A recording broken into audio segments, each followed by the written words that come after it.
തമിഴ്നാട്ടിലെ AIADMKയുടെ കനത്ത പരാജയത്തിൽ എടപ്പാടി പളനിസ്വാമിക്കെതിരെ VK ശശികല.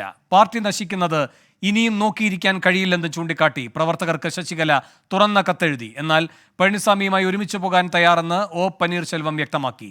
മനേഷ് മൂർത്തി ചെന്നൈയിൽ നിന്നും കൂടുതൽ വിവരങ്ങളുമായി ചേർന്നു. മനേഷ്, വലിയ തെരഞ്ഞെടുപ്പ് തിരിച്ചടിക്ക് ശേഷം എന്തൊക്കെ നീക്കങ്ങളാണിപ്പോൾ എടപ്പാടിക്കെതിരെ വരുന്നത്? വേണു, എടപ്പാടി പളനിസ്വാമി ജനറൽ സെക്രട്ടറി ആയതിനു ശേഷം തന്നെ VK ശശികലയാണെങ്കിലും ശരി, O. പനീർശെൽവം ആണെങ്കിലും ശരി, പാർട്ടിയിലേക്ക് തിരിച്ചു വരാൻ അല്ലെങ്കിൽ പാർട്ടിയുടെ നേതൃത്വം ഏറ്റെടുക്കാനുള്ള ശ്രമങ്ങൾ നേരത്തെ പോലെ തന്നെ ആരംഭിച്ചതാണ്. എന്നാൽ ഈ രണ്ടു പേരും, അതായത് ഇപ്പം VK ശശികല ഉണ്ടാക്കിയ അമ്മാമക്കൾ മുന്നേറ്റ ഘടകമാണെങ്കിലും O. പനീർശെൽവം ആണെങ്കിലും NDA സഖ്യത്തിലാണ് ഇത്തവണ മത്സരിക്കുകയൊക്കെ ചെയ്തത്. കന്യാകുമാരിയിൽ സ്വതന്ത്രനായാണ്